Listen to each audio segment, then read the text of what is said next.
So good to be with you today. Today we're going to look one more time into the life of Joseph.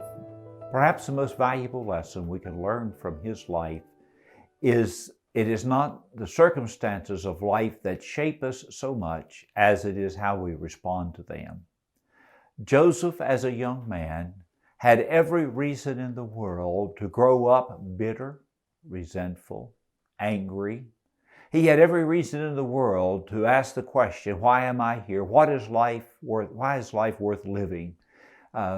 Nobody loves me. Everything is against me. And yet he took all of the adversity of life and used it, as Warren Wiersbe would say, to become the bumps that he climbed on, rather than to allow them to become the hole that he sunk in.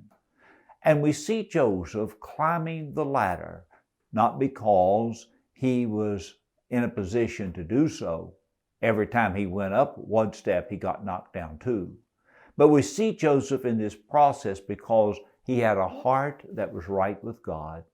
He had a heart that sought to deal with the bitterness that could have whelmed up within him by simply learning the art of forgiveness. So much so that God blessed him with wisdom and knowledge. You see, the adversities of life teach us wisdom that we can never learn in a college or seminary setting. The experiences of life give us a depth of wisdom that cannot be taught by someone else. Joseph learned that. Pharaoh spoke of him, and we can read about it in the Genesis chapter 41 and verse 38. And Joseph, he said to them, can anyone find anyone like this man? Speaking of Joseph, Pharaoh said, who has God's Spirit in him. The Spirit of God works in your life and in my life, much as it did in the life of Joseph. He works through the adversity of life.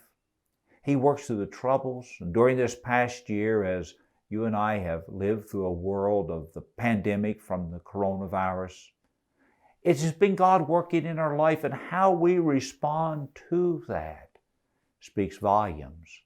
If you're responding in a negative way, a bitter way, an angry way, if you're responding with a heart that is an un-Christ-like heart, let me challenge you today to be like Joseph and learn that it is not the circumstances of life so much that shape us as it is our attitude toward them. Father, give us a sweetness of spirit that reflects the love of Christ to a hurting world that needs to know Jesus, in whose name I pray. Amen.